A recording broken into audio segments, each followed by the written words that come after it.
Alhamdulillah. Tiap man siya gini ya, Bos Nur. Pinumbelip man sa kuan. Manok. Kuan ay Haji Naim. Ako si gitu mamay. Alhamdulillah. Balasan tanwala sa madagala mapya. Sama na sa kami matatago siya. Iyan kuan ya, may. Iyan mambuwa palukulong sana miya sekreto. Sige na sekreto ya palukulong. Kano daw parke na, kung nga di mataw na pigistuangan yan. Ano daw parke kaya na Bos Nur. At talaga na naman mga basilan. So isaw na miya kaurak. Ano man ya, sarap ako siya ng wagama. Yan na ako. Tuwa na ilang miya tutok. Sobra suwan.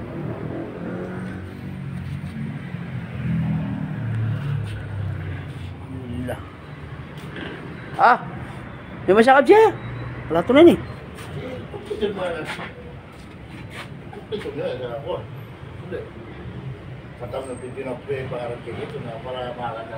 Wah, ito na eh.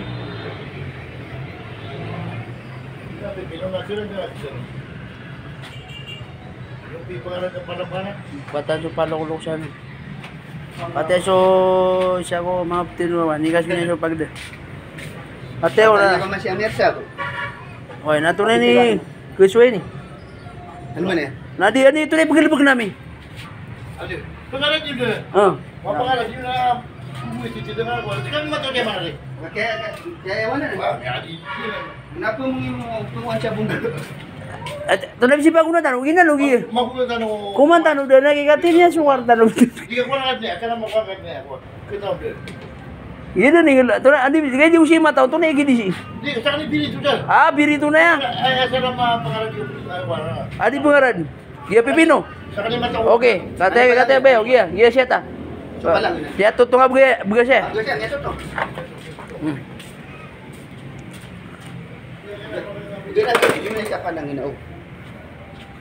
Pala niya siya. Kunci ko mo to sibo. Makamasok wat. Ano so? Pala niya siya. Bago siya na ito. Pati so kwan, tadi dah.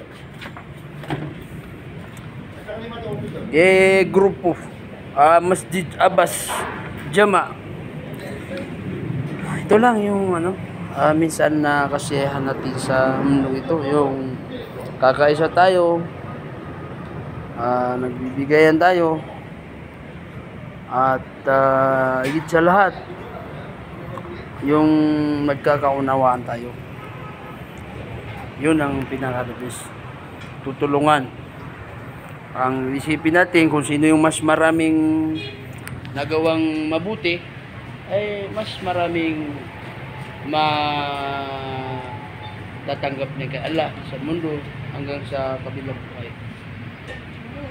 Minsan yung mga tao, iniisip nila ano yung pinagpaguran nila, hindi sila magamit alang-alang sa Allah o anong tawag dito, gagasto kasi makukulangan nilang kayamanan nila. Okay lang yan, alhamdulillah. Tayo naman, alhamdulillah, yung mga ginagamit natin na nagagasto natin sa Allah sa kabilang buhay, yun ang sa atin lang. Yun lang tatandaan natin kung ano yung nakain natin, gasto natin sa daan ng Allah subhanahu wa ta'ala, naging damit natin, yun ang para sa atin.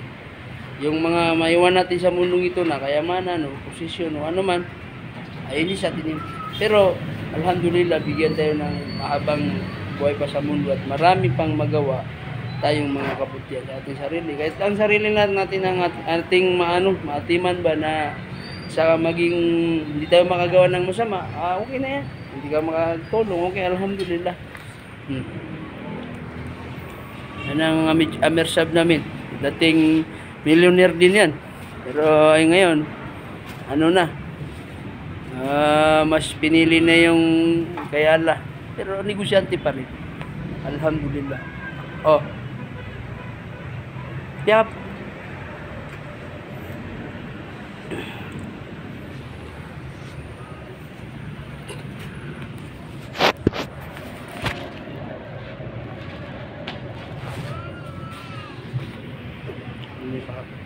Saan pa pangaram nila sa giyawa. Tunay ni.